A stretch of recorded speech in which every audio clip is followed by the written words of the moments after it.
Why SpaceX is more effective than NASA is covered in an Oxford case study. The distinction between platform power and customized quantum leaps. In this video, we will discuss a recent study and talk about why SpaceX just embarrassed NASA in every aspect. Make sure to subscribe so you never miss out on the latest news about the billionaire. Now, let's dive into the story. Projects costing more than $1 billion, including megadams, high-speed rail, Olympic infrastructure, and national IT initiatives, virtually always experience delays and go over budget to the point that they end up losing money. If some of NASA's programs come to mind, you can see where this is going.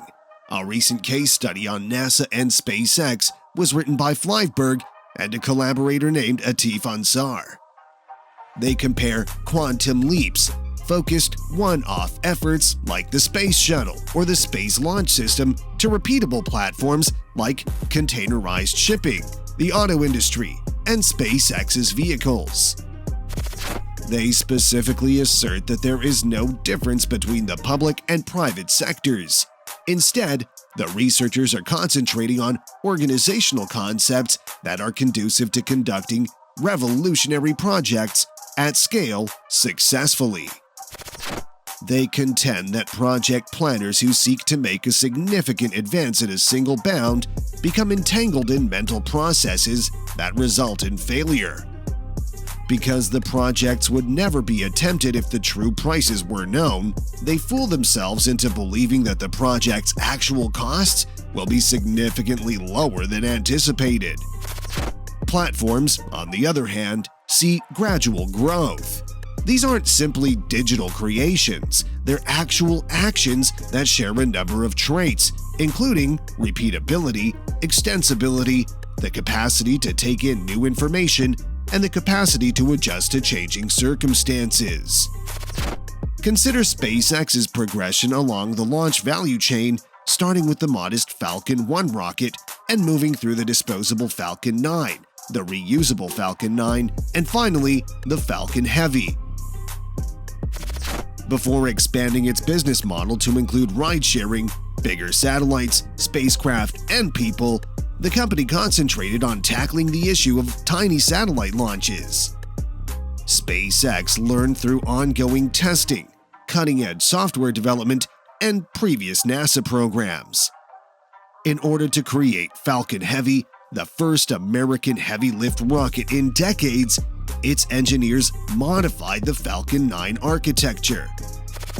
Compare that to bespoke projects like the SLS, Apollo, or the Space Shuttle, which were developed over years to answer a single large problem, but were unable to be sustained over the long run due to their enormous cost. Ansar and Flyvberg contend that NASA's decisions reveal a faith in a world that is ordered and linear, where professionals have access to the information and resources they need to manage any dangers. Instead, SpaceX's worldview views the world as a dynamic, adaptive system where flexibility is required to adapt to a changing future. A statistical review of NASA and SpaceX missions has produced conclusive conclusions. NASA experienced an average cost overrun of 90% across 118 space missions. Over the course of 16 missions, SpaceX experienced an average cost overrun of 1.1%. While NASA missions typically took 7 years on average, SpaceX projects typically took around 4 years. It's interesting to note that both NASA and SpaceX frequently make promises for faster delivery than they can actually accomplish. SpaceX completes tasks that NASA promised would take 3 years in 6 or 7 years.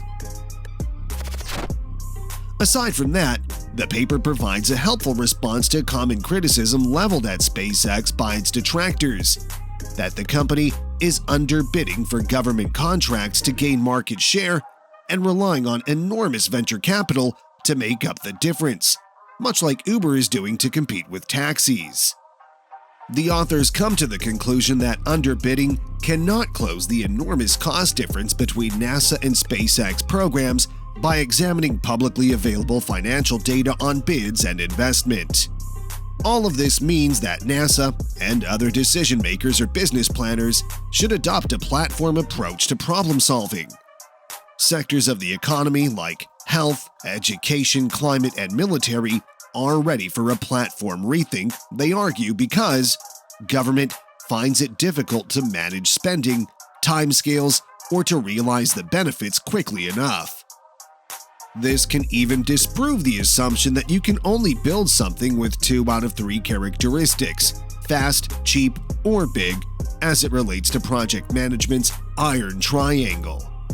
However, SpaceX outperforms NASA in all 3 areas – scope, cost-effectiveness, and speed. It's simple to fall in love with storied initiatives like the Apollo missions, which did, in fact, usher in a revolution in both technology and our understanding of the cosmos. They are so appealing in part because of this. NASA's attempts to repeat Apollo have also been unsuccessful. However, Apollo naturally came to an end, and humans have not gone back to the moon.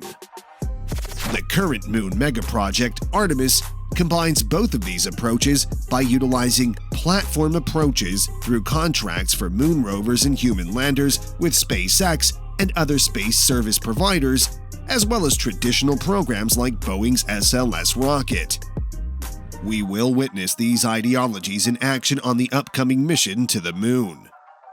According to NASA, the first pictures from the freshly launched James Webb Space Telescope should be available on July 12. While we wait, it might be interesting to review the first images the Hubble Space Telescope sent to us following its launch in 1990. It may not look like much, but this was an engineering image intended to help focus the telescope, which was suffering from problems with its mirrors. After repairs, upgrades, and with more advanced processing, a wider field Hubble image of the same area in space, near the Carina Nebula, is more impressive. Let me know your thoughts about the SpaceX versus NASA saga down below. Thanks for watching, and we'll see you soon on Elon Musk Daily.